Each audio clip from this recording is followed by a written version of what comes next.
आज मंगलवार का पावन दिन है। आज हम आपको हनुमान जी की एक ऐसी दुर्लभ और चमत्कारिक कथा सुनाने जा रहा हूं, जिसे सुनने मात्र से ही घर की सारी गरीबी, दुख और बड़ी से बड़ी मुसीबत पल भर में दूर हो जाती है। ये कथा सिर्फ एक कहानी नहीं, बल्कि कलयुग में हनुमान जी की शक्ति का साक्षात प्रमाण है।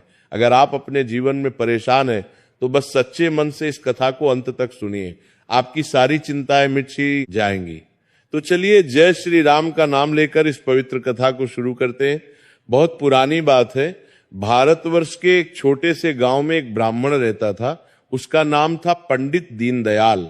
दीनदयाल स्वभाव से बहुत ही सरल और शांत व्यक्ति था। वह भगवान राम और हनुमान जी का परम भक्त था। उसके मुख पर हर समय राम नाम का जप चलता रहता था। उसके घर की हालत बहुत खराब थी। कहने को तो वह एक ब्राह्मण था, लेकिन उसकी गरीबी ने उसे तोड़ कर रख दिया था। उसके घर में पत्नी थी जिसका नाम सुशीला था और 2 छोटे बच्चे थे। दीनदयाल के पास ना तो खेती के लिए जमीन थी और ना ही व्यापार के लिए धन। वह केवल भिक्षा मांगकर और पूजा पाठ करके अपने परिवार का पेट पालने की कोशिश करता था। लेकिन कलयुग के प्रभाव के कारण गांव के लोग भी अब धर्म कर्म से दूर हो रहे थे, इसलिए उसे बहुत कम दक्षिणा मिल पाती थी। दीनदयाल का घर गांव के बिल्कुल आखिरी छोर पर बना हुआ था। वह घर भी कच्ची मिट्टी का था और उसकी छत जगह जगह से टूटी हुई थी। बारिश के दिनों में तो पूरी झोपड़ी में पानी टपकता रहता था। लेकिन इतनी गरीबी होने के बाद भी दीनदयाल का नियम था कि वह रोज सुबह 4:00 बजे उठता, नदी पर जाकर स्नान करता और फिर गांव के बाहर बने पुराने हनुमान मंदिर में जाकर पूजा करता था। वो मंदिर बहुत पुराना था और वीरान जगह पर था, इसलिए वहां ज्यादा लोग नहीं आते थे। दीनदयाल वहां घंटों बैठकर हनुमान चालीसा का पाठ करता और हनुमान जी की मूर्ति को बड़े प्यार से साफ करता। उसे विश्वास था कि एक न एक दिन उसके बजरंगबली उसकी सुनेंगे और उसके दुख दूर करेंगे। एक बार की बात है, गर्मियों के दिन थे और सूखा पड़ा हुआ था। गांव में अकाल जैसी स्थिति बन गई थी। लोगों के पास खुद खाने को नहीं था, तो वे भिक्षा में क्या देते। दीनदयाल कई दिनों से खाली हाथ घर लौट रहा था। घर में अनाज का एक दाना भी नहीं बचा था। उसके बच्चे भूख से बिलख रहे थे। उसकी पत्नी सुशीला, जो बहुत ही समझदार महिला थी, अब उसकी हिम्मत भी जवाब देने लगी थी। उसने अपनी साड़ी के पल्लू से बच्चों के आंसू पोंछे और बहुत ही दबी हुई आवाज में अपने पति से कहा, स्वामी आज तो 3रा दिन हो गया है, बच्चे भूख से तड़प रहे हैं, मुझे इनका दुख देखा नहीं जाता। क्या आपके हनुमान जी को हमारी पीड़ा दिखाई नहीं देती? हम तो दिन रात उनकी सेवा करते हैं, फिर ये परीक्षा क्यों? दीनदयाल की आंखों में भी आंसू आ गए। उसने अपनी पत्नी को ढांढस बंधाते हुए कहा, सुशीला धीरज रखो, प्रभु राम और हनुमान जी अपने भक्तों को कभी भूखा नहीं सोने देते। ये शायद हमारी परीक्षा की घड़ी है। मुझे विश्वास है कि आज कुछ ना कुछ इंतजाम जरूर हो जाएगा। मैं अभी गांव में जाता हूं, शायद किसी यजमान के यहां से कुछ मिल जाए। इतना कहकर दीनदयाल ने अपना पुराना सा गमछा कंधे पर रखा और भारी कदमों से घर से निकल पड़ा। धूप बहुत तेज थी, उसके पैर नंगे थे और जमीन तप रही थी। भूख और कमजोरी के कारण उसे चक्कर आ रहे थे, लेकिन बच्चों का चेहरा याद करके वह चलता रहा। वह चलते चलते गांव के सबसे अमीर सेठ, जिसका नाम करोड़ीमल था, उसके घर पहुंचा। करोड़ीमल बहुत ही कंजूस और घमंडी आदमी था। वो ब्याज पर पैसे देता था और गरीबों का खून चूसता था। दीनदयाल ने सोचा कि शायद सेठ जी के यहाँ कोई पूजा पाठ का काम मिल जाए या वे थोड़ा अनाज उधार दे दें। उसने डरते डरते सेठ के दरवाजे पर दस्तक दी। अंदर से सेठ का मुनीम बाहर आया और उसने दीनदयाल को ऊपर से नीचे तक देखा। दीनदयाल के कपड़े फटे हुए थे और चेहरा मुरझाया हुआ था। मुनीम ने कड़े स्वर में पूछा, क्या काम है? पंडित सुबह सुबह यहाँ क्यों आ गए? दीनदयाल ने हाथ जोड़कर कहा, मुनीम जी मैं बहुत मुसीबत में हूँ। घर में 3 दिन से चूल्हा नहीं जला है, बच्चे भूख से रो रहे हैं। अगर सेठ जी थोड़ा सा अनाज उधार दे देते तो मैं उनका जीवन भर आभारी रहता। जैसे ही स्थिति सुधरेगी मैं 1-1 पाई चुका दूंगा या उसके बदले आपके यहाँ कम कर दूंगा। मुनीम ने जोर से हंसते हुए कहा, उधार? अरे पंडित, सेठ जी तो अपनी परछाई भी किसी को मुफ्त में नहीं देते और तुम तो पहले से ही इतने गरीब हो, तुम क्या चुकाओगे? जाओ यहां से। यहां कोई लंगर नहीं चल रहा, दीनदयाल की आंखों के सामने अंधेरा छा गया। उसने बहुत मिन्नतें की, लेकिन मुनीम ने उसे धक्के मारकर वहां से हटा दिया। उस वक्त दीनदयाल को ऐसा लगा जैसे किसी ने उसके स्वाभिमान को कुचल दिया हो। वह वहां से अपमानित होकर लौटा। उसका मन बहुत भारी हो गया था। वह सोचने लगा कि क्या गरीबी होना कोई पाप है? क्या ईश्वर केवल अमीरों के हैं? वह भटकता हुआ गांव की गलियों में घूमता रहा, लेकिन उस दिन मानो किस्मत पूरी तरह से उससे रूठ गई थी। दोपहर ढलने को आई थी और उसे एक मुट्ठी अनाज भी नहीं मिला था। हर जगह से उसे दुत्कार ही मिली। शाम होने वाली थी, सूरज ढल रहा था। दीनदयाल के कदम अब घर की तरफ नहीं उठ रहे थे। वो सोच रहा था कि मैं किस मुंह से घर जाऊं, सुशीला को क्या जवाब दूंगा, बच्चों को क्या खिलाऊंगा, पानी पिलाकर कब तक उन्हें जिंदा रखूंगा। उसके मन में बुरे बुरे विचार आने लगे। उसे लगा कि ऐसा जीवन जीने से तो मर जाना बेहतर है। वो अपने घर जाने के बजाय उस पुराने हनुमान मंदिर की तरफ चल पड़ा जो गांव के बाहर जंगल के पास था। उस समय उसका मन बहुत ही क्रोध और दुख से भरा हुआ था। आज उसका विश्वास डगमगा रहा था। वह मंदिर के पास पहुंचा और सीढ़ियों पर बैठ गया। मंदिर बिल्कुल सुनसान था। शाम का अंधेरा घिरने लगा था। झींगुरों की आवाजें आने लगी थी। दीनदयाल ने मंदिर के अंदर झांक कर देखा। हनुमान जी की विशाल सिंदूरी मूर्ति के सामने एक छोटा सा दिया जल रहा था, जो शायद सुबह उसी ने जलाया था और अब वो बुझने की कगार पर था। उसे टिमटिमाते हुए दिए को देखकर दीनदयाल का सब्र का बांध टूट गया। वो मूर्ति के सामने जाकर खड़ा हो गया और जोर जोर से रोने लगा। उसने चीखते हुए कहा, हे केसरी नंदन, हे संकट मोचन, दुनिया तुम्हें दुख भंजन कहती है, लेकिन क्या तुम्हें मेरे दुख दिखाई नहीं देते? मैं बरसों से तुम्हारी चौखट पर माथा रगड़ता रहा हूं। मैंने कभी किसी का बुरा नहीं किया, फिर मुझे और मेरे मासूम बच्चों को यह सजा क्यों मिल रही है? उसकी आवाज काली मंदिर में गूंजने लगी। वह इतना रोया कि रोते रोते उसकी हिचकियां बंद गई। वह वही मूर्ति के चरणों में गिर पड़ा। उसे लगा कि आज अगर हनुमान जी ने उसकी पुकार नहीं सुनी तो वह इसी मंदिर में अपने प्राण त्याग देगा। वह जमीन पर पड़ा हुआ था, तभी उसे बाहर से कुछ आहट सुनाई दी। रात का समय था और ये जगह वीरान थी। ऐसे समय में यहां कौन आ सकता है? दीनदयाल ने डर और आश्चर्य के साथ अपना सर उठाया। उसने देखा कि मंदिर के दरवाजे पर एक बहुत ही बूढ़ा और कमजोर सा साधु खड़ा था। उस साधु के कपड़े मैले थे, बाल बिखरे हुए थे और उसके हाथ में एक लकड़ी का कमंडल था। वह साधु धीरे धीरे चलते हुए अंदर आया। उसकी आंखों में एक अजीब सी चमक थी जो अंधेरे में भी दिखाई दे रही थी। साधु ने दीनदयाल को जमीन पर पड़ा देखा तो वह मुस्कुराया और बहुत ही भारी आवाज में बोला, क्यों बेटा, किस बात से इतना निराश है? जीवन तो सुख दुख का मेला है। आज दुख है तो कल सुख भी आएगा। इतना रोने से क्या होगा? दीनदयाल ने उस साधु को देखा। उसे लगा कि ये कोई साधारण भिखारी होगा जो शायद रात बिताने यहां आया है। दीनदयाल ने अपने आंसू पोंछे और कहा, बाबा, आप मेरे दुख को नहीं समझ पाएंगे। जिसके बच्चे भूख से मर रहे, उसे ज्ञान की बातें अच्छी नहीं लगती। मैं तो यहां अपनी किस्मत का फैसला करने आया हूं। साधु ने हंसते हुए कहा, किस्मत का फैसला?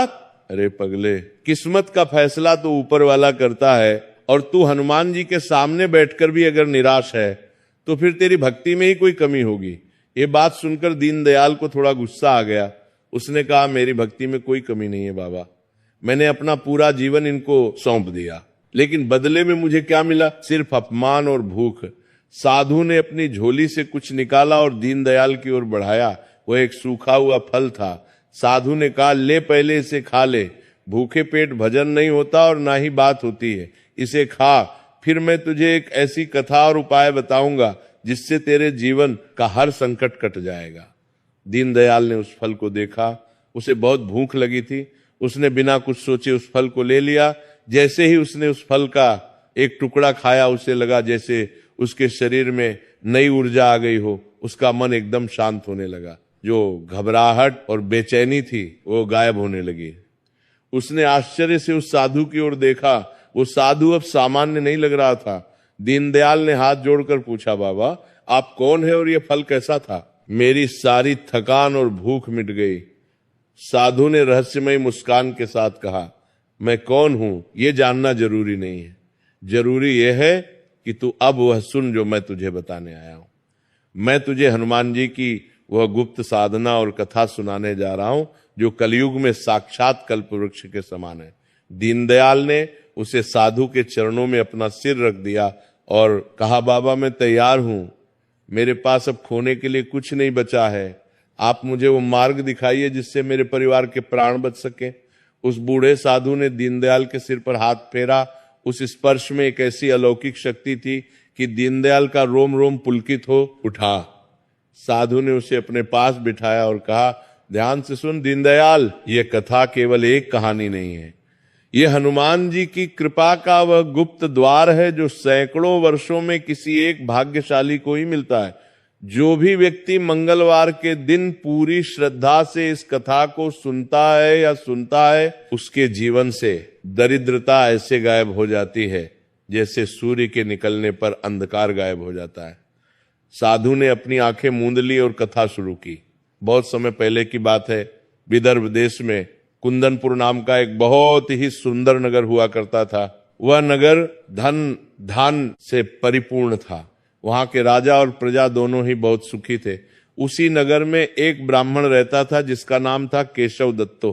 केशव दत्त वेदों का जाता था और बहुत ही कर्मकांडी ब्राह्मण था, लेकिन विद्वान होने के बावजूद वो बहुत गरीब था। उसके घर में उसकी पत्नी सुमति रहती थी। सुमति बहुत ही धार्मिक और पतिव्रता स्त्री थी, लेकिन गरीबी के कारण वो अक्सर दुखी रहती थी। वे दोनों पति पत्नी संतान सुख से भी वंचित थे। एक तो गरीबी और ऊपर से कोई औलाद नहीं, इस बात ने उनके जीवन को नीरस बना दिया था। केशव दत्त रोज सुबह उठकर जंगल जाता, लकड़ियां काटता और उन्हें बाजार में बेचकर जो कुछ भी पैसा मिलता उससे अपना और अपनी पत्नी का पेट भरता था। लेकिन वो जितना भी कमाता वो कभी पूरा नहीं पड़ता था। कभी आटा होता तो नमक नहीं और कभी नमक होता तो तेल नहीं। ऐसी विकट परिस्थिति में भी केशव दत्त ने कभी अपना धर्म नहीं छोड़ा। वह हर मंगलवार को हनुमान जी का व्रत रखता था। वह पूरा दिन निराहार रहता और शाम को हनुमान जी को भोग लगाकर ही भोजन ग्रहण करता था। एक दिन की बात है, केशव दत्त काम की तलाश में दूसरे गांव जाने के लिए निकला। जाते समय उसने अपनी पत्नी सुमति से कहा, हे सुमति, आज मंगलवार है, मेरा व्रत है, मैं काम के सिलसिले में पास के गांव जा रहा हूं और शाम तक लौट आऊंगा। तुम घर में हनुमान जी की पूजा की तैयारी करके रखना और रोटियां बनाकर रखना। जब मैं आऊंगा तो हम साथ में भोग लगाकर भोजन करेंगे। सुमति ने सिर हिलाया और कहा, आप चिंता न करें स्वामी, मैं सब तैयारी करके रखूंगी। केशव दत्त चला गया। सुमति घर के कामों में लग गई। उस दिन घर में थोड़ा सा आटा बचा हुआ था। उसने सोचा कि शाम को पूजा के लिए चूरमा बनाऊंगी और रोटियां बनाऊंगी। लेकिन जैसे जैसे दिन चढ़ने लगा, सुमति की तबीयत अचानक बिगड़ने लगी। उसे तेज बुखार आ गया और शरीर टूटने लगा। वो इतनी कमजोर हो गई कि उठकर खड़ी भी नहीं हो पा रही थी। उसने मन ही मन हनुमान जी से प्रार्थना की, हे प्रभु, ये कैसी परीक्षा है। आज मेरे पति का व्रत है और मेरे शरीर में इतनी भी शक्ति नहीं है कि मैं उनके लिए भजन बना सकूं। दोपहर होते होते सुमति की हालत और खराब हो गई। वह बिस्तर पर पड़ी रही। शाम होने वाली थी, लेकिन वो भोजन नहीं बना सकी। तभी दरवाजे पर केशव दत्त की आवाज आई। वो थका हारा काम से लौटा था। उसे बहुत जोरों की भूख लगी थी, क्योंकि वह सुबह से भूखा था। उसने अंदर आकर देखा तो चूल्हा ठंडा पड़ा था और सुमति बिस्तर पर लेटी हुई थी। केशव दत्त को यह देखकर बहुत क्रोध आया। भूख और थकान के कारण उसका विवेक मर गया था। उसने बिना कुछ सोचे समझे सुमति पर चिल्लाना शुरू कर दिया, अरे भगवान, मैंने तुझसे कहा था कि आज मेरा व्रत है, भोजन तैयार रखना। तूने अभी तक चूल्हा भी नहीं जलाया। क्या तुझे मेरे व्रत की कोई चिंता नहीं है? सुमति ने कांपते हुए हाथ जोड़े और बोली, स्वामी, मुझे क्षमा कर दीजिए। आज अचानक मुझे तेज बुखार आ गया, जिसके कारण मैं उठ भी नहीं पाई। मेरा शरीर मेरा साथ नहीं दे रहा था। लेकिन केशव दत्त का गुस्सा शांत नहीं हुआ। उसने क्रोध में आकर कहा, बहाने मत बना, तू आलसी हो गई है। आज तूने मेरा व्रत खंडित करवा दिया। अब मैं इस घर में जल भी ग्रहण नहीं करूंगा। इतना कहकर केशव दत्त गुस्से में घर से बाहर निकल गया। वो सीधा गांव के बाहर बने हनुमान मंदिर की तरफ चल पड़ा। उसका मन बहुत अशांत था। वो मंदिर पहुंचा और हनुमान जी की मूर्ति के सामने बैठकर रोने लगा। उसने कहा, प्रभु मैं आपकी इतनी सेवा करता हूं, फिर भी मेरे जीवन में सुख क्यों नहीं है? आज मुझे भूखा रहना पड़ा। क्या यही मेरी भक्ति का फल है? वह रात भर वही मंदिर में पड़ा रहा। उधर घर में सुमति को बहुत पश्चाताप हो रहा था। उसने सोचा कि मेरी वजह से मेरे पति को भूखा रहना पड़ा। उसने संकल्प लिया कि जब तक मेरे पति भोजन नहीं कर लेते तब तक मैं भी अन्न का एक दाना नहीं खाऊंगी और ना ही दावा लूंगी। वो बीमार हालत में ही जमीन पर लेट गई और हनुमान जी का नाम जपने लगी। पूरी रात वह जय हनुमान का जप करती रही। अगले दिन सुबह केशव दत्त का गुस्सा थोड़ा शांत हुआ तो वो घर लौटा। उसने देखा कि सुमति जमीन पर बेहोश पड़ी है। उसका शरीर बुखार से तप रहा था। केशव दत्त को अपनी गलती का एहसास हुआ। वह दौड़कर वैद्य को बुला लाया। वैद्य ने नब्ज देखी और कहा कि इनकी हालत बहुत नाजुक है, अगर इन्होंने कुछ खाया नहीं तो इनके प्राण भी जा सकते हैं। केशव दत्त ने सुमति को होश में लाने की कोशिश की और उसे थोड़ा दूध पिलाना चाहा, लेकिन सुमति ने होश में आते ही मुंह फेर लिया। उसने कमजोर आवाज में कहा, स्वामी आपने कल व्रत नहीं खोला था, जब तक आप हनुमान जी को भोग लगाकर भोजन नहीं करेंगे मैं भी कुछ नहीं खाऊंगी। केशव दत्त ने उसे बहुत समझाया कि मैं भोजन कर लूंगा, तुम दवा और दूध ले लो, लेकिन सुमति अपनी जिद पर अड़ी रही। देखते ही देखते 2 दिन बीत गए। केशव दत्त ने कुछ खाया और ना ही सुमति ने। दोनों की हालत मरने जैसी हो गई। तीसरे दिन मंगलवार था। सुमति का शरीर अब जवाब दे चुका था। वह लगभग मृत्यु के करीब थी। केशव दत्त उसके पास बैठा रो रहा था। तभी अचानक उनके घर के आंगन में एक बहुत तेज प्रकाश हुआ। वह प्रकाश इतना तेज था कि केशव दत्त की आंखें चुंधिया गईं। जब प्रकाश थोड़ा कम हुआ तो उन्होंने देखा कि उनके सामने एक दिव्य बालक खड़ा है। उस बालक के चेहरे पर सूर्य जैसा तेज था और उसने लाल रंग के वस्त्र पहन रखे थे। उसके हाथों में एक गदा थी। केशव दत्त और सुमति उस बालक को देखकर हैरान रह गए।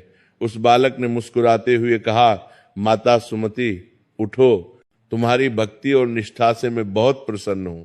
तुमने अपने पति के धर्म की रक्षा के लिए अपने प्राणों की भी चिंता नहीं की। मांगो, क्या वरदान मांगती हो? सुमति को विश्वास ही नहीं हो रहा था कि साक्षात हनुमान जी बालक के रूप में उसके सामने खड़े हैं। वह लड़खड़ाते हुए उठी और उसे बालक के चरणों में गिर पड़ी। उसने रोते हुए कहा, हे प्रभु, अगर आप सचमुच मुझ पर प्रसन्न हैं तो मेरे पति के जीवन के सारे कष्ट हर लीजिए, इनकी गरीबी दूर कर दीजिए और हमें भक्ति का दान दीजिए। बालक रूपी हनुमान जी ने कहा, तथास्तु, लेकिन इसके लिए तुम्हें एक विशेष व्रत और कथा का पालन करना होगा। जो भी व्यक्ति लगातार 21 मंगलवार तक इस विधि से व्रत रखेगा और आज जो कथा मैं तुम्हें सुनाने जा रहा हूं उसका पाठ करेगा या सुनेगा, उसके घर में कभी दरिद्रता नहीं रहेगी। उसे धन, वैभव, संतान और सुख की प्राप्ति होगी। केशव दत्त ने हाथ जोड़कर पूछा, प्रभु वह कथा कौन सी है और वह विधि क्या है? कृपा करके हमें बताइए, हम उसका पालन अवश्य करेंगे। तब हनुमान जी ने कहा, ध्यान से सुनो केशव, ये कथा बहुत ही चमत्कारी है।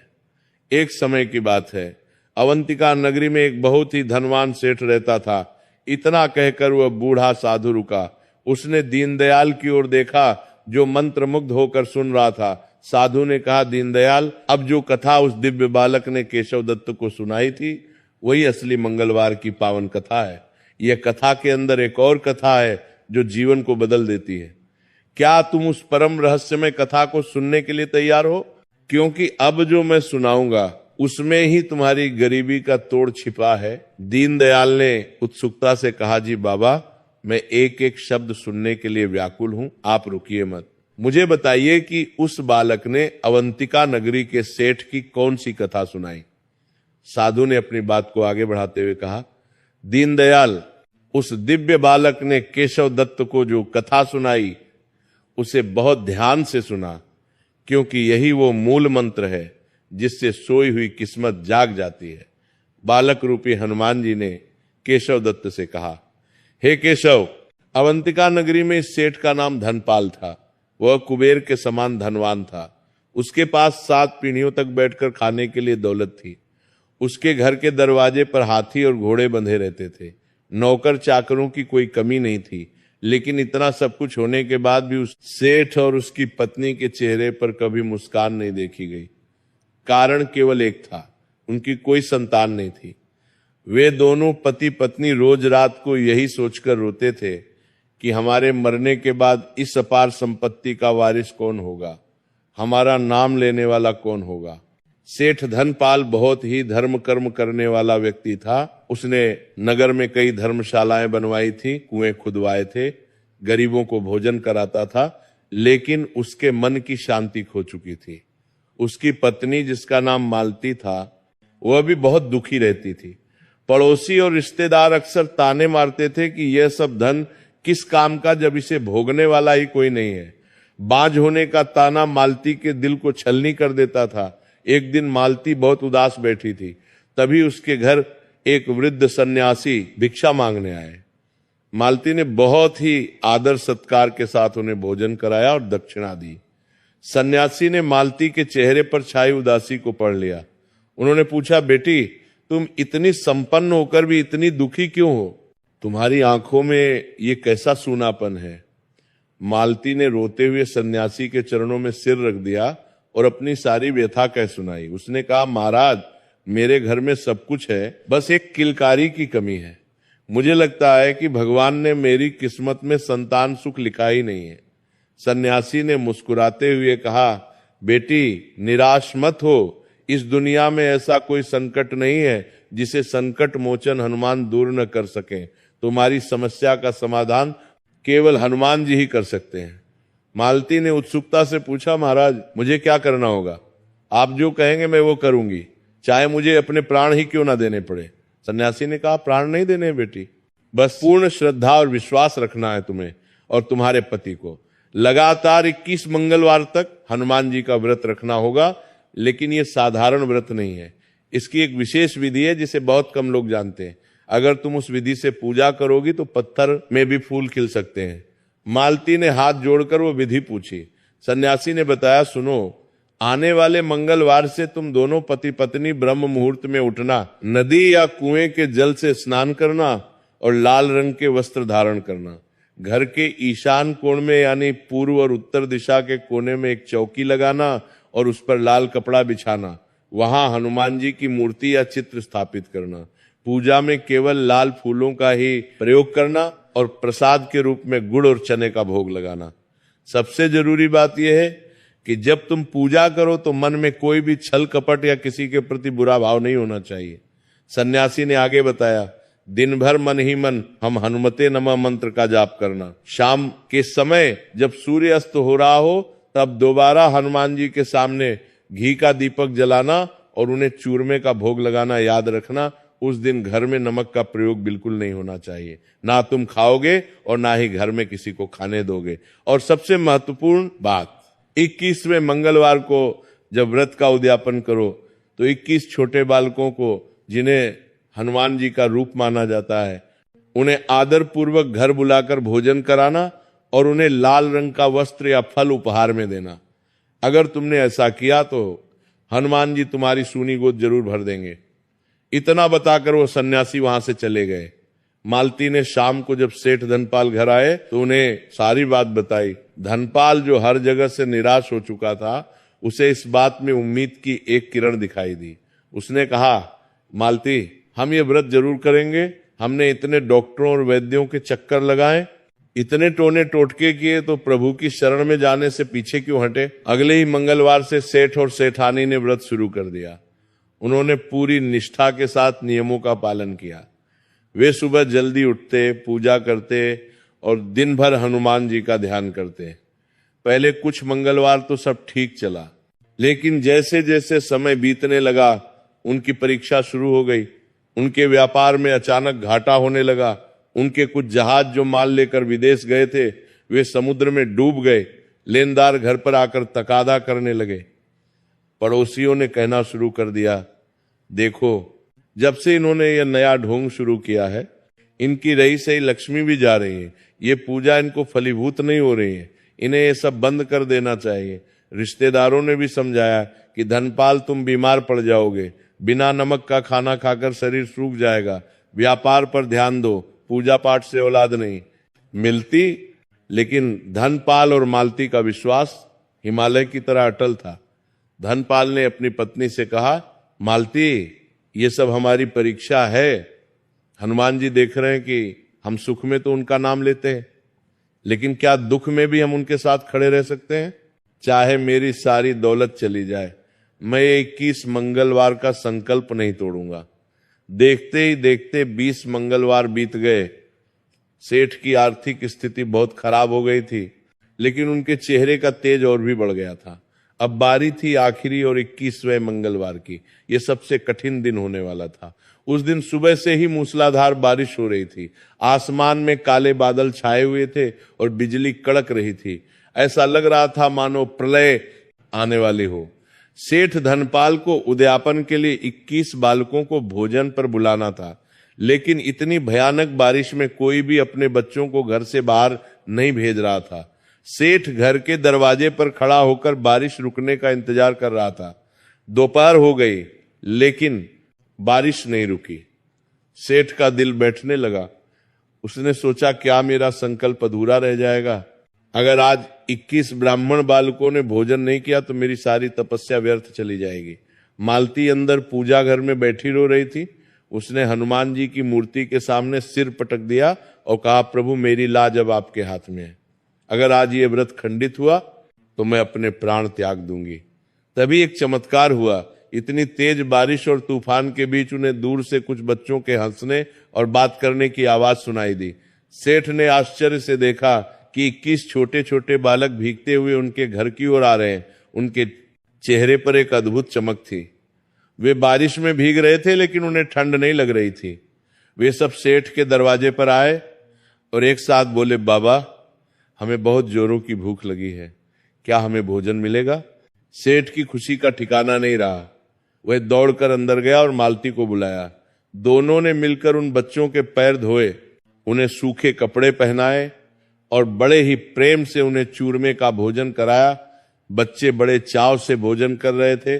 सेठ और सेठानी उन्हें देखकर ऐसे तृप्त हो रहे थे मानो उन्हें तीनों लोकों का सुख मिल गया हो। जब बच्चे भोजन कर चुके तो सेठ ने उन्हें उपहार देने के लिए जैसे ही अपनी तिजोरी खोली, वो हैरान रह गया। जो तिजोरी व्यापार में घाटे के कारण खाली हो चुकी थी, वह अब सोने और चांदी के सिक्कों से लबालब भरी हुई थी। उसे अपनी आंखों पर विश्वास नहीं हुआ। वह दौड़कर बच्चों के पास वापस आया, लेकिन वहां कोई नहीं था। वे 21 बच्चे पलक झपकते ही गायब हो चुके थे। न वे दरवाजे से बाहर गए, न आंगन में थे। तभी आकाशवाणी हुई, धनपाल, तेरी भक्ति और धैर्य से मैं प्रसन्न हूं। जिन बच्चों को तूने भोजन कराया वे कोई साधारण बालक नहीं थे, वे मेरे ही गुण थे। तूने अपनी गरीबी और समाज के ताने सहकर भी मेरा व्रत नहीं छोड़ा। जा, तेरा घर अब कभी खाली नहीं रहेगा। तुझे जल्द ही एक तेजस्वी पुत्र रत्न की प्राप्ति होगी, जो तेरे कुल का नाम रोशन करेगा। बालक रूपी हनुमान ने केशव दत्त से कहा, केशव, उस सेठ के घर ठीक 9 महीने बाद एक सुंदर पुत्र का जन्म हुआ और उसका खोया हुआ सारा धन ब्याज समेत वापस आ गया। अवंतिका नगरी में उस सेठ का मान सम्मान पहले से भी ज्यादा बढ़ गया। यह चमत्कार उसी मंगलवार व्रत का फल था। कहानी सुनाकर वह दिव्य बालक हनुमान जी केशव दत्त की आंखों में देखते हुए बोले, केशव, मैंने तुम्हें ये कथा इसलिए सुनाई ताकि तुम्हें विश्वास हो जाए कि हनुमान जी के लिए कुछ भी असंभव नहीं है। अब मैं तुम्हें वो बीज मंत्र बताता हूं जिसे तुम्हें इस कथा के बाद जपना है। इतना कहकर साधु रुका। दीनदयाल, जो अब तक सांस रोके, ये कहानी सुन। सांस रोके नहीं कर देने का, मार की उमेता की तरमान का, दला दला जान कोली कहा रहा था। उसने तड़प कर पूछा, बाबा, वो बीज मंत्र क्या है? और केशव दत्त के साथ आगे क्या हुआ? क्या उसकी गरीबी भी मिटी? साधु ने दीनदयाल के सिर पर हाथ फेरा और कहा, धीरज रख बेटा, सब बताऊंगा। अब जो होने वाला था वह केशव दत्त की कल्पना से भी परे था।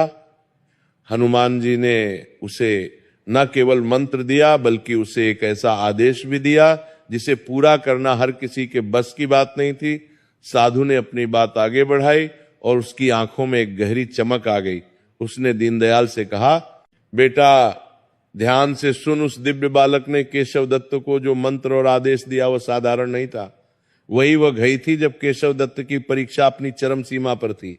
बालक रूपी हनुमान जी ने केशव दत्त से कहा, केशव, तुमने और तुम्हारी पत्नी ने जो कष्ट सहे हैं उससे तुम्हारे पिछले जन्मों के पाप तो कट गए हैं, लेकिन अभी भी तुम्हारे भाग्य में राजयोग बनने में एक बाधा बाकी है। मैं तुम्हें वह गुप्त मंत्र देता हूं जिसका जब तुम्हें हर संकट से बचाएगा। वह मंत्र है, एवं हम हनुमते रुद्रा महाकाय हूं फट। इस मंत्र का जाप तुम्हें चलते फिरते उठते बैठते करना है, लेकिन मेरी कृपा पूरी तरह पाने के लिए तुम्हें आज रात एक बहुत बड़ा काम करना होगा। केशव दत्त ने हाथ जोड़कर कहा, प्रभु आप आदेश दें, आपके लिए मैं आग में भी कूदने को तैयार हूं। बालक ने गंभीर स्वर में कहा, आग में नहीं कूदना है केशव, लेकिन जो काम मैं बताने जा रहा हूं वो आग में कूदने से कम नहीं है। तुम्हारे गांव के उत्तर दिशा में जो घना जंगल है वहां एक बहुत पुराना बरगद का पेड़ है। उस पेड़ पर एक ब्रह्म राक्षस का वास है। वो पिछले 100 वर्षों से मुक्ति के लिए तड़प रहा है। उसने अपने जीवन में बहुत पाप किए थे, इसलिए उसे ये योनि मिली है। वो किसी को भी उस पेड़ के पास आने नहीं देता, जो भी जाता है उसे मार डालता है। तुम्हें आज आधी रात को जब दुनिया सो रही होगी उस पेड़ के नीचे जाना होगा और उसे भयानक ब्रह्म राक्षस को यही मंगलवार की पावन कथा सुननी होगी जो मैंने तुम्हें अभी सुनाई है। ये सुनकर केशव दत्त का शरीर एक पल के लिए कांप गया। उस बरगद के पेड़ और उस जंगल की कहानियां पूरे इलाके में मशहूर थीं। लोग दिन में भी उधर जाने से डरते थे। वहां जाने का मतलब था साक्षात मौत के मुंह में जाना। केशव दत्त थे। दत्त के माथे पर पसीना आ गया, लेकिन उसने अपने सामने खड़े उस दिव्य बालक को देखा जिसके चेहरे पर अभय मुद्रा थी। केशव ने अपना डर मन ही मन दबाया और कहा, प्रभु अगर आपकी यही आज्ञा है तो मैं जाऊंगा। अगर उस राक्षस के हाथों मेरी मृत्यु भी लिखी है तो वो भी मुझे स्वीकार है, क्योंकि मैं आपके आदेश का पालन करते हुए मारूंगा। बालक मुस्कुराया और बोला, डरो मत केशव, जो राम का नाम लेता है उसका काल भी कुछ नहीं बिगाड़ सकता। तुम बस अपनी निष्ठा बनाए रखना। जैसे ही तुम उसे कथा सुनोगे उसका उद्धार हो जाएगा और उसे मुक्ति मिल जाएगी। उसके मुक्त होते ही तुम्हें वो खजाना प्राप्त होगा जिसकी तुमने कभी कल्पना भी नहीं की होगी। इतना कहकर वह दिव्य प्रकाश पुंज धीरे धीरे कम होने लगा और देखते ही देखते वो बालक वहां से अंतर्धान हो गया। जैसे ही वो बालक गया, केशव दत्त को लगा जैसे वह किसी गहरी नींद से जागा हो। उसने देखा कि सुमति, जो कुछ देर पहले तक मरने की हालत में थी, अब उठकर बैठ गई थी। उसके चेहरे की बीमारी और कमजोरी पूरी तरह गायब हो चुकी थी। सुमति ने केशव की ओर देखा और कहा, स्वामी क्या मैंने कोई सपना देखा? मुझे ऐसा लगा जैसे साक्षात बजरंगबली हमारे घर आए थे, और देखिए मुझे अब बिल्कुल भूख या कमजोरी महसूस नहीं हो रही। मेरा शरीर एकदम स्वस्थ हो गया है। केशव दत्त की आंखों में खुशी के आंसू आ गए। उसने सुमति को गले लगा लिया और कहा, सुमति, वो सपना नहीं था, वो हकीकत थी। हमारे दुख के दिन अब खत्म होने वाले हैं। हनुमान जी ने हमारी पुकार सुन ली है। केशव ने सुमति को सारी बात बताई कि कैसे उसे आज रात उस भयानक जंगल में जाकर ब्रह्म राक्षस को कथा सुननी है। सुमति पहले तो ये सुनकर डर गई। उसने कहा, स्वामी वह जगह बहुत खतरनाक है। लोग कहते हैं वहां से कोई जिंदा वापस नहीं आता। हमें धन नहीं चाहिए, हम रूखी सूखी खाकर रह लेंगे, लेकिन मैं आपको वहां नहीं जाने दूंगी। केशव दत्त ने सुमति को समझाया, पगली, ये केवल धन की बात नहीं है, ये प्रभु की आज्ञा है। अगर हनुमान जी ने मुझे वहां भेजा है तो मेरी रक्षा भी वही करेंगे। और सोचो, अगर मेरे जरिए किसी दुखी आत्मा को मुक्ति मिल जाए तो इससे बड़ा पुण्य क्या होगा। काफी समझाने के बाद सुमति मान गई। उसने केशव दत्त के लिए रक्षा सूत्र तैयार किया और हनुमान जी के चरणों का सिंदूर उसके माथे पर लगाया। रात गिरने लगी थी। अमावस्या की काली रात थी। आसमान में तारे भी नहीं दिखाई दे रहे थे। पूरा गांव गहरी नींद में सो चुका था। सन्नाटा इतना था कि हवा चलने की आवाज भी डरावनी लग रही थी। केशव दत्त ने अपने हाथ में एक मशाल ली। कंधे पर हनुमान चालीसा की पोथी रखी और जय श्री राम का नाम लेकर घर से निकल पड़ा। गांव से बाहर निकलते ही जंगल शुरू हो गया। जंगल में घुसते ही माहौल एकदम बदल गया। वहां अजीब सी गंध आ रही थी। झाड़ियों में से जानवरों के चलने की आवाजें आ रही थी। उल्लुओं का रोना और सियारों की हुआ हुआ मन में भय पैदा कर रही थी। केशव दत्त का दिल जोर जोर से धड़क रहा था, लेकिन उसके होठों पर हनुमान मंत्र का जप चल रहा था। वह जैसे जैसे आगे बढ़ रहा था, रास्ता और भी संकरा और डरावना होता जा रहा था। कांटेदार झाड़ियां उसके कपड़ों में उलझ रही थी, मानो उसे रोक रही हो। हवा के झोंके ऐसे चल रहे थे जैसे कोई उसके कान में फुसफुसा रहा हो, वापस लौट जा, यहां मौत तेरा इंतजार कर रही है। लेकिन केशव रुका नहीं, वो चलता गया। आखिरकार वो उस जगह पहुंच गया जहां वह विशाल और डरावना बरगद का पेड़ खड़ा था। वह पेड़ इतना विशाल था कि उसकी जटाएं जमीन को छू रही थी और अंधेरे में वे जटाएं सांपों की तरह लटकती हुई दिखाई दे रही थी। पेड़ के नीचे घुप अंधेरा था। केशव दत्त ने पेड़ से कुछ दूरी पर अपनी मशाल जमीन में गाड़ दी और हाथ जोड़कर खड़ा हो गया। उसने ऊंची आवाज में कहा, हे आत्मा, तुम जो कोई भी हो, मैं तुम्हें मुक्ति का मार्ग दिखाने आया हूं। मैं हनुमान जी का दूत बनकर आया हूं और तुम्हें उनकी पावन कथा सुनाने आया हूं। मेरे सामने प्रकट हो। केशव की आवाज जंगल में गूंज गई। कुछ पल के लिए सन्नाटा छा गया। फिर अचानक पेड़ के ऊपर से पत्तों के खड़खड़ाने की बहुत तेज आवाज आई। हवा का एक जोरदार बौंडर उठा जिसने केशव की मशाल को लगभग बुझा ही दिया। पेड़ के ऊपर से दो लाल अंगारों जैसी आंखें चमकने लगी। एक भारी और डरावनी आवाज आई जिससे केशव के पैरों के नीचे की जमीन कांप गई। मूर्ख मानव, तूने यहां आकर अपनी मौत को दावत दी है। जानता नहीं, ये मेरा इलाका है, यहां परिंदा भी पर नहीं मारता। तू क्या मुझे कथा सुनाएगा? मैं तुझे अभी कच्चा चबा जाऊंगा। देखते ही देखते पेड़ से नीचे एक विशालकाय आकृति उतरी। वो ब्रह्म राक्षस था। उसका शरीर काले पहाड़ जैसा था, बाल बिखरे हुए थे, दांत बाहर निकले हुए थे और नाखून तलवार जैसे तेज थे। वो इतना भयानक था कि किसी साधारण इंसान का तो उसे देखकर ही दिल फट जाए। केशव दत्त के पैर कांप रहे थे, लेकिन उसने अपनी आंखें बंद की और मन ही मन हनुमान जी का ध्यान किया।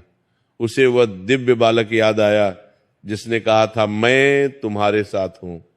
केशव ने हिम्मत जुटाई और कांपती हुई आवाज में, नहीं बल्कि पूरे विश्वास के साथ कहा, हे ब्रह्म राक्षस, मैं तुमसे डरने नहीं आया हूं, मैं तो तुम्हारा भला करने आया हूं। तुम बरसों से इस पेड़ पर लटक कर दुख भोग रहे हो। क्या तुम मुक्ति नहीं चाहते?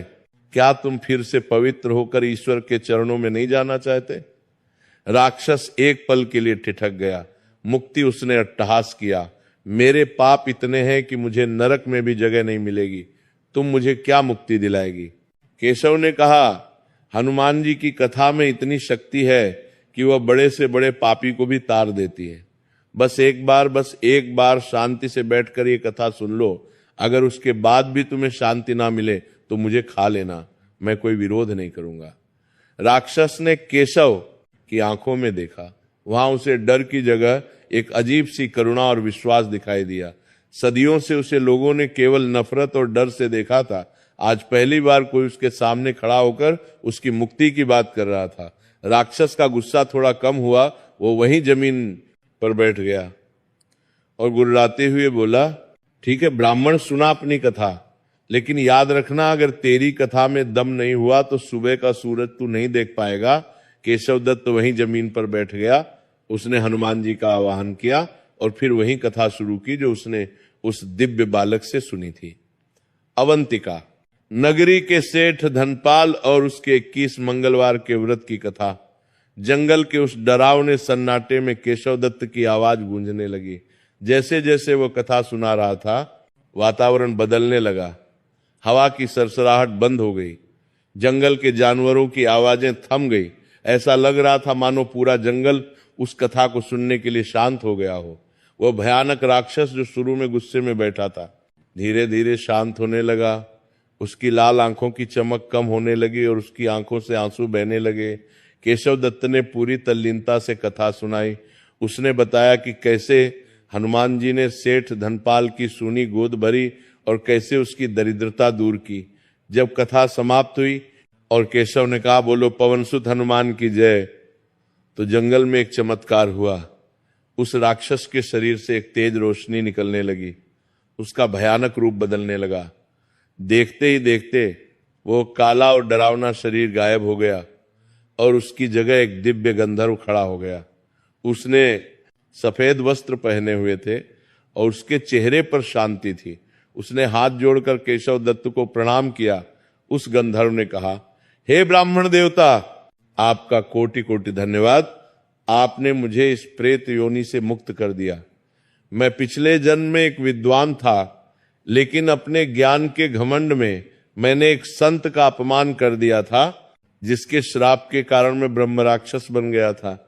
आज हनुमान जी की इस अमृतमयी कथा ने मेरे सारे पाप धो दी। मैं अब बैकुंठ जा रहा हूं।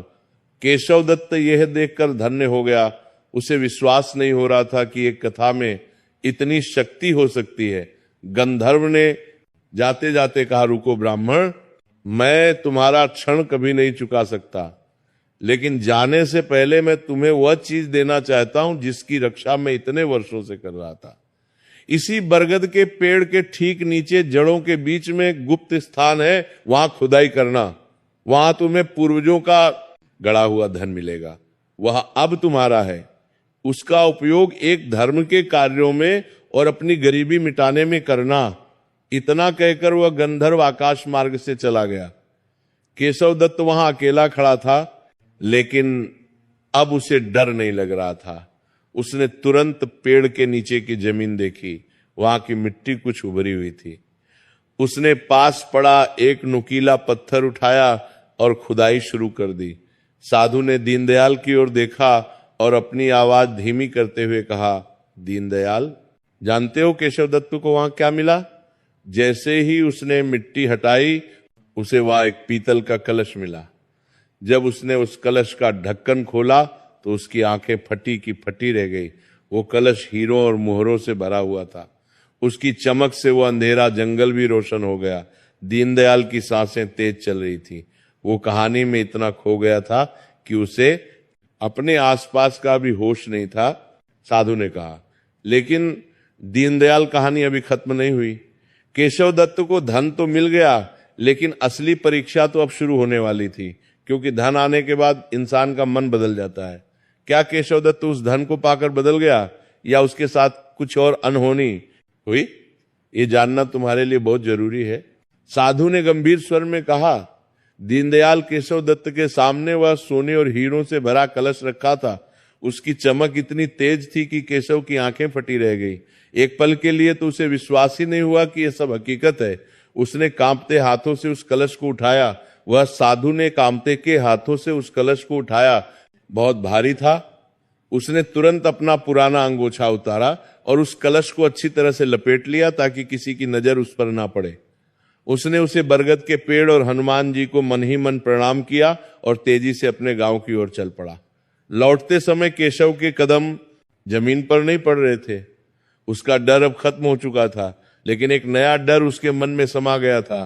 पहले उसे जंगल के जानवरों और भूत प्रेतों का डर था, लेकिन अब उसे इंसानों का डर सताने लगा था। उसे लग रहा था कि झाड़ियों के पीछे कोई छिपा तो नहीं है। क्या किसी ने उसे धन ले जाते देख तो नहीं लिया? वो बार बार पीछे मुड़कर देखता और अपनी चाल तेज कर देता। वो पसीने से लथपथ होकर भागता हुआ अपने घर पहुंचा। उसने घर का दरवाजा खटखटाया। सुमति, जो रात भर जागकर उसकी राह देख रही थी, उसने तुरंत दरवाजा खोला। केशव को पसीने में भीगा और घबराया हुआ देखकर वो डर गई। उसने पूछा, स्वामी, आप ठीक तो हैं? क्या हुआ? आप इतने घबराए हुए क्यों हैं? केशव ने बिना कुछ बोले तुरंत अंदर आकर दरवाजा बंद कर लिया और लोहे की सांकल चढ़ा दी। वह सुमति को खींचकर घर के सबसे अंदर वाले कमरे में ले गया, जहां कोई खिड़की नहीं थी। वहां जाकर उसने वो अंगोछा खोला। जैसे ही अंगोछा हटा, कमरे में रखे उस कलश से रंग बिरंगी रोशनी बिखर गई। सुमति ने जब उस कलश को देखा तो वह सन्न रह गई। उसमें सोने की मोहरें, हीरों के हार और कीमती रत्न भरे पड़े थे। सुमति ने अपनी जिंदगी में इतना धन एक साथ कभी नहीं देखा था। उसकी आवाज नहीं निकल रही थी। उसने इशारे से पूछा कि ये सब क्या है। केशव ने हाँफते हुए सारी बात बताई। उसने बताया कि कैसे उसने ब्रह्म राक्षस को कथा सुनाई, कैसे उसे मुक्ति मिली और कैसे उस गंधर्व ने उसे ये गुप्त खजाना दिया। ये सुनकर सुमति की आंखों से आंसू बहने लगे। उसने हाथ जोड़कर कहा, हे बजरंगबली, आपकी लीला अपरंपार है। आपने हमारी गरीबी मिटा दी। केशव दत्त बहुत खुश था। वो उन सिक्कों को बार बार छूकर देख रहा था। उसने सुमति से कहा, देखो सुमति, अब हमारे दुख के दिन बीत गए। अब हम राजाओं की तरह रहेंगे। तुम्हें अब दूसरों के घरों में झांकने की जरूरत नहीं पड़ेगी। मैं तुम्हारे लिए रेशमी साड़ियां लाऊंगा। हम बड़ा महल बनाएंगे। लेकिन सुमति, जो बहुत ही सात्विक और समझदार थी, उसने केशव का हाथ पकड़ लिया और कहा, स्वामी, धन तो आ गया, लेकिन मुझे डर लग रहा है। केशव ने हैरान होकर पूछा, डर किस बात का? डर पगली, अब तो डरने के दिन गए। सुमति ने कहा, स्वामी, गरीबी में हम एक दूसरे के करीब थे और भगवान के करीब थे। कहीं ये धन हमें हनुमान जी से दूर न कर दे। गंधर्व ने कहा था कि इस धन का उपयोग धर्म के कार्यों में करना, हमें इसे बहुत सोच समझकर खर्च करना होगा। केशव ने हंसते हुए कहा, तुम चिंता मत करो, मैं सब संभाल लूंगा। अगले ही दिन से केशव दत्त के घर का नक्शा बदलने लगा। उसने शहर से बड़े बड़े कारीगर बुलवाए। उसकी टूटी फूटी झोपड़ी की जगह एक आलीशान हवेली बनने लगी। उसने अपने और सुमति के लिए महंगे कपड़े और जेवर खरीदे। घर में नौकर चाकर रख लिए गए। जिस घर में कल तक खाने के लाले पड़े थे, आज वहां पकवानों की खुशबू उड़ने लगी। गांव वाले ये बदलाव देखकर हैरान थे। जो लोग कल तक केशव को देखकर मुंह फेर लेते थे, अब वे उसके आगे पीछे घूमने लगे। पड़ोसी जो पहले ताने मारते थे, अब वे अपनी मीठी बातों से केशव को लुभाने लगे। अरे पंडित जी, हम तो पहले ही जानते थे कि आप पर भगवान की विशेष कृपा है। वे कहते। केशव को ये सब सुनकर बहुत अच्छा लगता। उसे अब अपनी तारीफ सुनने की आदत पड़ने लगी थी। शुरुआत में तो केशव ने हनुमान जी का नियम पालन किया। वह मंदिर भी जाता और दान भी करता। लेकिन जैसे जैसे समय बीतने लगा, केशव के व्यवहार में बदलाव आने लगा। धन का नशा धीरे धीरे उस पर चढ़ने लगा। अब वो सुबह देर तक सोता रहता। जब सुमति उसे पूजा के लिए उठाती तो वो कहता, अरे सुमति, आज बहुत कम है, व्यापार का हिसाब देखना है, सेठों से मिलने जाना है, पूजा तुम कर लो, मेरे बदले का भी कर लेना। जो केशव दत्त पहले 4:00 बजे उठकर ठंडे पानी से नहाता था, अब उसे गर्म पानी चाहिए होता था। जो केशव पहले घंटों हनुमान चालीसा पढ़ता था, अब उसके पास 2 मिनट हाथ जोड़ने का भी समय नहीं था। उसके घर के बाहर अब गरीबों और साधुओं की भीड़ लगी रहती थी, क्योंकि सबको पता चल गया था कि पंडित जी बहुत अमीर हो गए हैं। पहले केशव सबको कुछ न कुछ देता था, लेकिन अब उसे लगने लगा कि ये लोग केवल मेरा धन लूटने आते हैं। एक मंगलवार की बात है, केशव अपनी दुकान पर बैठा हिसाब किताब कर रहा था। तभी वहां एक बहुत ही बूढ़ा और गरीब भिखारी आया। उसके कपड़े चिथड़े थे और वो भूख से कांप रहा था। उसने केशव के आगे हाथ फैलाया और कहा, सेठ जी, 2 दिन से भूखा हूं, हनुमान जी के नाम पर कुछ दे दो। उस समय केशव का दिमाग किसी हिसाब में उलझा हुआ था। उसे उस भिखारी की आवाज सुनकर बहुत गुस्सा आया। वो अपनी गद्दी से उठा और चिल्लाया, अरे क्या तमाशा लगा रखा है, जब देखो कोई ना कोई मुंह उठाए चला आता है। क्या मैंने यहाँ खैरात बांटने के लिए दुकान खोली है? हनुमान जी का नाम लेकर तुम लोग कामचोर बन गए हो। भागो यहां से, नहीं तो धक्के मारकर बाहर निकाल दूंगा। भिखारी ने डरते हुए कहा, मालिक नाराज मत होइए, बस 1 रोटी दे दीजिए। लेकिन केशव ने उसकी एक ना सुनी। उसने अपने नौकरों को बुलाया और उस बूढ़े भिखारी को धक्के मारकर दुकान से बाहर निकलवा दिया। वो भिखारी गिरते गिरते बचा और उसने बहुत ही करुण दृष्टि से केशव की ओर देखा, फिर चुपचाप चला गया। जब केशव शाम को घर पहुंचा तो उसने देखा कि सुमति बहुत उदास बैठी है। उसने पूछा, क्या हुआ, तुम इतनी शांत क्यों हो? सुमति ने कहा, स्वामी, आज मैंने सुना कि आपने एक बूढ़े भिखारी को धक्के मारकर निकलवा दिया, क्या ये सच है?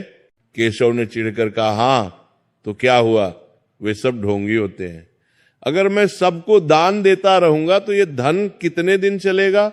मुझे अपनी संपत्ति बचानी है सुमति, ताकि हमारे आने वाले बच्चे सुख से रह सकें। सुमति ने कहा, लेकिन स्वामी ये धन हमें हनुमान जी ने ही दिया है, अगर हम इसे गरीबों में नहीं बांटेंगे तो ये धन श्राप बन जाएगा। याद है गंधर्व ने क्या कहा था? और वो भिखारी कहीं वो हमारी परीक्षा लेने तो नहीं आया था? केशव ने जोर से हंसते हुए कहा, तुम बहुत वहमी हो गई हो सुमति, हर भिखारी भगवान नहीं होता, तुम घर संभालो, व्यापार मुझे संभालने दो। केशव दत्त को यह नहीं पता था कि सुमति की बात सच थी। उसका घमंड अब उसकी भक्ति पर भारी पड़ने लगा था। वह भूल गया था कि जो हनुमान जी दे सकते हैं वो ले भी सकते हैं। कुछ दिन और बीते, केशव दत्त अब नगर का सबसे बड़ा सेठ बन गया था। उसे राजा के दरबार में भी बुलाया जाने लगा था। एक दिन राजा ने केशव को अपने महल में आमंत्रित किया। केशव बहुत खुश था। उसने अपने सबसे कीमती हीरे जड़े वस्त्र पहने और राजा से मिलने गया। वहां उसने देखा कि राजा बहुत चिंतित बैठे हैं। राजा ने केशव से कहा, पंडित जी, मैंने सुना है कि आप बहुत ज्ञानी और धनी हैं। मेरे राज्य पर एक बहुत बड़ा संकट आया है। पड़ोसी राज्य का राजा हम पर आक्रमण करने वाला है और हमारे पास युद्ध के लिए पर्याप्त धन नहीं है। मैं चाहता हूं कि आप राज्य की मदद करें। आप अपनी संपत्ति का कुछ हिस्सा राजकोष में दान दें। यह सुनकर केशव के पसीने छूट गए। उसे अपनी दौलत से इतना प्यार हो गया था कि उसका एक सिक्का भी देना उसे जान देने जैसा लगता था। उसने झूठ बोल दिया। उसने कहा, महाराज, लोग मेरी संपत्ति के बारे में झूठ बोलते हैं। मैं तो एक साधारण ब्राह्मण हूं। मेरे पास जो कुछ है वह तो मेरे व्यापार में लगा हुआ है। मेरे पास इतना नकद नहीं है कि मैं राज्य की मदद कर सकूं। राजा को केशव का झूठ पकड़ में आ गया, क्योंकि केशव के शरीर पर जो आभूषण थे वही उसकी संपत्ति की गवाही दे रहे थे। राजा को बहुत क्रोध आया, लेकिन उन्होंने उस समय कुछ नहीं कहा और केशव को जाने दिया। केशव घर लौटते हुए सोच रहा था कि उसने कितनी चतुराई से अपना धन बचा लिया, लेकिन उसे यह नहीं पता था कि उसने आज अपने लिए एक बहुत बड़ी मुसीबत खड़ी कर ली है। घर पहुंचकर वो चैन की नींद सो गया, लेकिन उसी रात उसके साथ वो घटना घटी जिसने उसकी जिंदगी को हिलाकर रख दिया। आधी रात का समय था। केशव और सुमति अपने आलीशान कमरे में सो रहे थे। तभी छत पर कुछ आहट हुई। केशव की नींद बहुत हल्की थी। वह तुरंत जाग गया। उसने सुना कि कोई छत से नीचे आंगन में कूद रहा है। एक नहीं बल्कि कई लोगों के कूदने की आवाजें आ रही थीं। केशव का दिल जोर से धड़कने लगा। वो समझ गया कि घर में चोर घुस आए हैं। उसने धीरे से सुमति को जगाया और मुंह पर हाथ रखकर चुप रहने का इशारा किया। उसने खिड़की की झाड़ी से झांक कर देखा। आंगन में 5-6 लोग खड़े थे।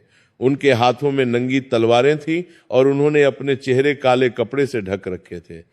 वे कोई साधारण चोर नहीं लग रहे थे। बापन देख सकतर, बापन दौर नहीं लग रहे थे। बहुत खूंखार डाकू लग रहे थे। केशव डर के मारे कांपने लगा। उसे अपनी जान की नहीं बल्कि अपनी तिजोरी की चिंता हो रही थी। उसने सोचा, अगर उन्होंने मेरी तिजोरी लूट ली तो मैं बर्बाद हो जाऊंगा। उसने इधर उधर देखा कि कोई हथियार मिल जाए, लेकिन वहां कुछ नहीं था। डाकू धीरे धीरे उसके कमरे की तरफ बढ़ रहे थे। तभी सुमति ने कांपते हुए कहा, स्वामी हनुमान जी को याद कीजिए, वही हमें बचा सकते हैं। लेकिन केशव के मुंह से मंत्र नहीं निकल रहा था। उसका मन इतना दुष्ट हो चुका था कि विपत्ति के समय उसे भगवान का नाम ही याद नहीं आ रहा था। वह बस अपनी दौलत के बारे में सोच रहा था। डाकुओं ने दरवाजे पर जोर से लात मारी। दरवाजा कमजोर नहीं था, लेकिन डाकुओं की ताकत के आगे वो चरमराने लगा। केशव ने चिल्लाने की कोशिश की, लेकिन डर के मारे उसकी आवाज गले में ही अटक गई।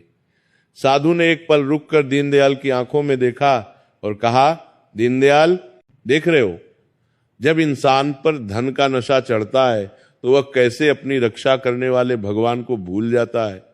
केशव के पास सब कुछ था, लेकिन संकट के समय उसका सबसे बड़ा हथियार विश्वास उसके पास नहीं था। अब डाकू दरवाजा तोड़ने ही वाले थे। क्या केशव की दौलत उसे बचा पाएगी या सुमति की भक्ति कोई चमत्कार करेगी, ये जानने के लिए तुम्हें आगे की कथा सुननी होगी। साधु ने गहरी सांस लेते हुए कहा, दीनदयाल, अब इस कहानी का अंतिम और सबसे महत्वपूर्ण भाग सुन, क्योंकि यही जीवन का सार है। दरवाजा टूटते ही वे पांचों खूंखार डाकू कमरे में दाखिल हुए। केशव दत्त डर के मारे थर थर कांप रहा था। उसने अपनी पत्नी सुमति को अपने पीछे छिपा लिया, लेकिन उसकी नजरें बार बार अपनी तिजोरी की तरफ जा रही थी। डाकुओं के सरदार ने केशव की गर्दन पर तलवार रखते हुए कड़कदार आवाज में कहा, पंडित जान प्यारी है या माल? चुपचाप तिजोरी की चाबी दे दे, वरना तेरी और तेरी पत्नी की लाशें यहीं बिछा देंगे।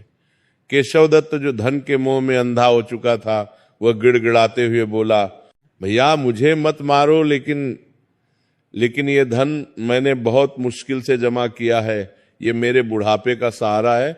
आप थोड़ा ले लो, लेकिन सब मत ले जाओ। सरदार ने केशव के गाल पर एक जोरदार तमाचा मारा और चाबी छीन ली। केशव जमीन पर गिर पड़ा। डाकुओं ने तिजोरी खोली और उसमें रखा सारा सोना, चांदी, हीरे और वह जादुई कलश भी अपनी बोरियों में भर लिया। केशव दत्त पागलों की तरह चीख रहा था, मेरा धन, मेरी कमाई लूट लिया, सब लूट लिया, लेकिन उसे बचाने वाला कोई नहीं था। तभी सुमति ने अपनी आंखें बंद की और जोर जोर से हनुमान जी का स्मरण किया। वह बोली, हे संकट मोचन, धन जाता है तो जाए, मेरे पति के प्राणों की रक्षा करो, इन्हें सद्बुद्धि दो। डाकू सारा माल समेट कर जैसे ही भागने के लिए मुड़े, तभी एक अजीब घटना घटी। आंगन में अचानक सैकड़ों बंदर आ गए। पता नहीं वे कहां से आए थे। बंदरों ने डाकुओं पर हमला नहीं किया, बल्कि वे जोर जोर से चीखने लगे और डाकुओं का रास्ता रोक लिया। डाकू डर गए। हड़बड़ी में भागते हुए उनका पैर फिसला और वह जादुई कलश जो उन्होंने बोरी में सबसे ऊपर रखा था, वह उछल कर आंगन में बने कुएं में जा गिरा। छपाक की आवाज के साथ वह कलश गहरे पानी में समा गया। डाकू अपनी जान बचाकर बाकी धन लेकर भाग गए। केशव दत्त दौड़कर कुएं की मुंडेर पर गया और छाती पीट पीट कर रोने लगा, हाय मेरा कलश, मेरा खजाना, सब चला गया, मैं बर्बाद हो गया। सुमति उसके पास आई और उसके कंधे पर हाथ रखकर बोली, स्वामी शांत हो जाइए, जो हुआ अच्छे के लिए हुआ। वह धन हमें पाप की ओर ले जा रहा था। उस धन ने आपको अहंकारी बना दिया था। आपने गरीबों का अपमान किया, राजा से झूठ बोला और भगवान को भूल गए। शायद हनुमान जी यही चाहते थे कि आप अपनी असली दौलत को पहचाने। केशव ने रोते हुए सुमति की ओर देखा। उसकी आंखों से अहंकार का पर्दा हट चुका था। उसे वो बूढ़ा भिखारी याद आया जिसे उसने धक्के मारकर निकाला था। उसे अपनी गलती का एहसास हुआ। वह फूट फूट कर रोने लगा। सुमति, तुम सही कह रही हो, मैं धन के नशे में राक्षस बन गया था। मैंने अपने प्रभु को नाराज कर दिया। क्या अब हनुमान जी मुझे कभी माफ करेंगे? सुमति ने कहा, हनुमान जी बहुत दयालु हैं स्वामी। अगर हम सच्चे मन से प्रायश्चित करें तो वे अवश्य माफ करेंगे। हमारे पास अब धन नहीं है, लेकिन हमारे पास जीवन है और एक दूसरे का साथ है। चलिए फिर से शुरुआत करते हैं। अगली सुबह केशव और सुमति उसी पुराने हनुमान मंदिर में गए। केशव ने मूर्ति के चरणों में गिरकर माफी मांगी। उसने संकल्प लिया कि अब वह कभी लालच नहीं करेगा और मेहनत की कमाई ही खाएगा। कहते हैं कि हनुमान जी ने उन्हें माफ कर दिया। केशव ने फिर से मेहनत शुरू की। धीरे धीरे उनके घर में बरकत होने लगी। उनके पास अब बेशुमार दौलत तो नहीं थी, लेकिन इतना धन जरूर था कि वे सुख से खा सकें और दूसरों की मदद कर सकें। और सबसे बड़ी बात, कुछ समय बाद सुमति की गोद भी भर गई और उन्हें एक सुंदर पुत्र रत्न की प्राप्ति हुई। केशव समझ गया कि संतोष ही सबसे बड़ा धन है और भक्ति ही असली खजाना है। कथा समाप्त करके उस बूढ़े साधु ने दीनदयाल की आंखों में देखा। दीनदयाल की आंखों से आंसू बह रहे थे। साधु ने कहा, दीनदयाल, इस कथा का सार समझ आया। केशव दत्त को धन तब मिला जब उसने दूसरों ब्रह्म राक्षस का भला चाहा, और धन तब छिन गया जब वो स्वार्थी हो गया। तू क्यों रोता है कि तेरे पास धन नहीं है? तेरे पास तो राम नाम का हीरा है। जा घर जा, तेरी पत्नी और बच्चे तेरी राह देख रहे हैं। हनुमान जी ने तेरी परीक्षा ले ली है और तू उसमें पास हो गया है। दीनदयाल ने हाथ जोड़कर पूछा, बाबा आपने मेरी आंखें खोल दी, लेकिन मेरे बच्चों की भूख, जब दीनदयाल ने सिर उठाया तो उसने देखा कि वहां कोई साधु नहीं था। मंदिर एकदम खाली था, केवल हनुमान जी की मूर्ति मुस्कुरा रही थी और मूर्ति के चरणों में वहीं एक फूल रखा था जो साधु ने उसे दिया था। दीनदयाल समझ गया कि उसे कथा सुनाने वाला कोई साधारण साधु नहीं बल्कि स्वयं साक्षात बजरंगबली थे। वह जय हनुमान के जयकारे लगाता हुआ उस फल को लेकर दौड़ता हुआ अपने घर पहुंचा। जैसे ही वह घर पहुंचा उसने देखा कि उसका घर जो सुबह तक टूटा फूटा था उसकी छत ठीक हो गई थी। घर के अंदर से भोजन की खुशबू आ रही थी। सुमति दौड़कर बाहर आई और बोली, स्वामी कहाँ रह गए थे आप? देखिए क्या चमत्कार हुआ है। गांव के जमींदार साहब आए थे। उन्होंने कहा कि उन्हें स्वप्न में हनुमान जी ने आदेश दिया है कि वे हमारे खेत में काम दें और मदद करें। वे अनाज की बोरियां और नकद दक्षिणा दे गए हैं। दीनदयाल ने आसमान की ओर देखा और हाथ जोड़ लिए। उसने अपनी पत्नी और बच्चों को गले लगाया और वह प्रसादी फल सबको खिलाया। उस दिन के बाद से दीनदयाल ने नियम बना लिया, वह हर मंगलवार को पूरे विधि विधान से हनुमान जी का व्रत रखता और शाम को गांव वालों को यही मंगलवार की पवन कथा सुनाता। धीरे धीरे उसके दिन फिर गए। उसकी गरीबी हमेशा के लिए मिट गई, लेकिन केशव दत्त की तरह उसने कभी घमंड नहीं किया। वह जीवन भर हनुमान जी का गुणगान करता रहा और अंत में बैकुंठ को प्राप्त हुआ। तो दोस्तों, ये थी मंगलवार की पावन और चमत्कारिक कथा। जो भी भक्त सच्चे मन से इस कथा को सुनता है या हुंकारा भरता है, हनुमान जी उसके जीवन के सारे कष्ट, रोग, दोष और गरीबी को जड़ से मिटा देते हैं। बस जरूरत है तो अटूट विश्वास और धैर्य की। बोलिए पवन सुत हनुमान की जय, सियावर रामचंद्र की जय। समाप्त।